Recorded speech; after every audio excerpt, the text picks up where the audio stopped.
वैसे तो कांग्रेस का 24 घंटा हिंदुओं को गाली देते गुजरता है, लेकिन जब सरकारी खजाने में पैसे खत्म हो जाते हैं तो पार्टी हिंदू मंदिरों की तिजोरी पर सीधा धावा बोलने पहुंच जाती है। हिमाचल की सुक्खू सरकार अब मंदिरों से चंदा मांग रही है। सत्ता में आने से पहले भाई बहन ने किसानों से सेब को लेकर खटाखट वादा तो कर दिया था, लेकिन आज हिंदू मंदिरों की सेविंग से इकोनॉमी चलाने की नौबत आन पड़ी है। यानी कि सेब किसानों से किए गए वादे हवा हो गए, ओल्ड पेंशन स्कीम का दम निकल गया, फ्री बिजली का सपना धुआं हो गया और अब सरकार मंदिरों की कमाई पर निर्भर हो गई। बावजूद इसके एक तरफ सीएम साहब चैन की नींद लेते नजर आते हैं और राहुल गांधी संसद में घोड़े बेचकर सोते हुए। हद तो यह है कि सत्ता में आने के बाद ओल्ड पेंशन स्कीम दोबारा लागू करने का दावा करने वाली कांग्रेस फरवरी माह में 15 तारीख के बाद पेंशन धारकों को पेंशन नहीं दे पाई थी।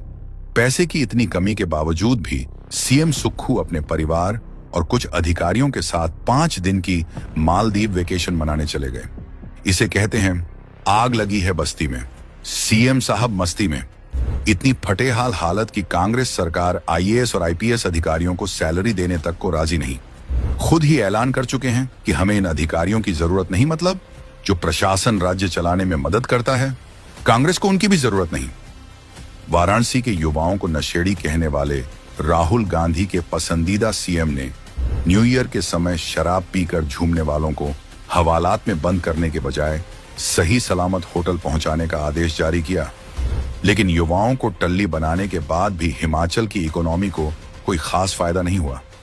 हालात बदतर होते गए। क्यों न हिमाचल के सारे मंदिर एक होकर खुद ही इस कंगाल सरकार की मदद कर दें, लेकिन कांग्रेस फिर भी हिंदुओं को कोसना बंद नहीं करेगी।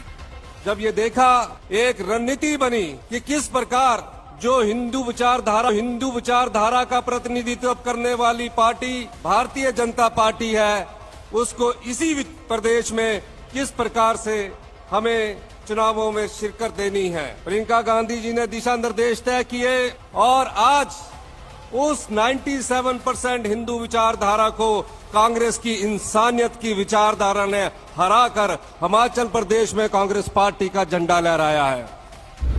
आखिर कांग्रेस के लिए हिंदू सिर्फ यूज एंड थ्रू हैं। जब फंडिंग की किल्लत हो तो मंदिरों की तिजोरी पर नजर डालो, वरना मोदी सरकार से भीख मांग लो।